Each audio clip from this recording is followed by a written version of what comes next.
أبو فهد، وين حنا الآن؟ حنا في ربى طيبة، ربى المدينة. نعم. أول ما وصل عليه الصلاة والسلام اللهم صل وسلم عليه، جاءه شيخ بني عمرو بن عوف من الأوس يسمى كلثوم بن الهدم. قال: يا رسول الله، لعلك تبيت عندي. ففاز باستضافة خير البشر. هذا مكان بيته، مكان هذا نعم مكان النخلة ذي. فبات عنده النبي في أصح الروايات يوم الاثنين والثلاث والربوع والخميس. في صبيحة الجمعة دخل عليه الصلاة والسلام المدينة. كلثوم بن الهدم كان رجل ذو عيال، عنده بنات. تعرف النبي يوم جاء كانوا وجوه القوم يأتونه، فتحرج عليه الصلاة والسلام أن يأتي الرجال والناس وعنده بناته. فخرج عليه الصلاة والسلام من داره إلى هذه الدار، دار سعد بن خيثمة.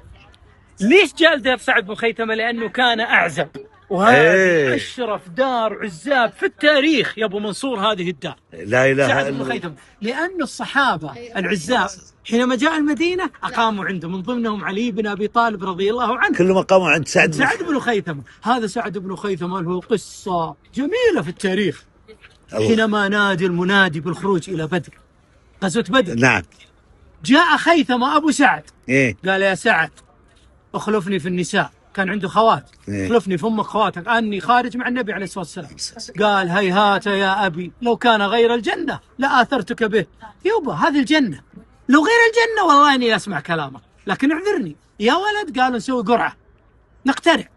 فسووا قرعه، فظهر سهم سعد، فخرج سعد بن خيثمة يرافق النبي إلى غزوة بدر، وقتل فيها شهيدا. اليوم إذا زرت بدر في لوحة شرف، نعم، هنا على رأسها سعد بن خيثمة. لا إله. سعد بن خيثمة في الجنة من شهداء بدر. يا ريت. فاليوم البلدية مسمية هذا الشارع كله باسم شارع سعد بن خيثمة. يا الله. أما كلثوم بن الهدم ليش مشتهر في التاريخ؟ نعم، لأنه مات في العام الأول من الهجرة.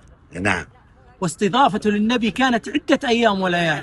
أما الذي فاز بالاستضافة الكبرى هو أبو أيوب الأنصاري. خاله الله لما يقول لك: وأبو أيوب حلت داره نورا فعمت وبها الأفراح تمت. 7 أشهر وعدة أيام إقامة النبي في دار أبو أيوب الأنصاري، وجبريل يتنزل في دار أبو أيوب الأنصاري.